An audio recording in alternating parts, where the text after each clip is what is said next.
बजरंग दलाच्या वतीने आयोजित रक्तदान शिबिरात 49 बॉटल रक्त संकलित करण्यात आले।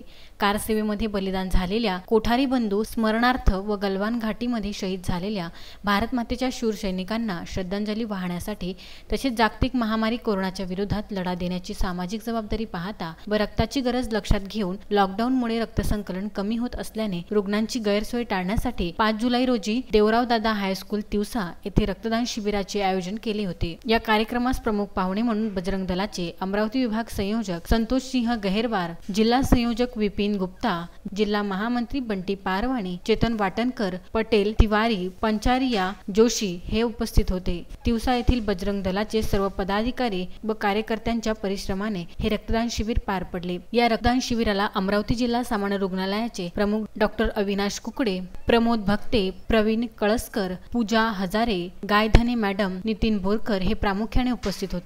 रुपेश राऊत, विदर्भ न्यूज, तिवसा।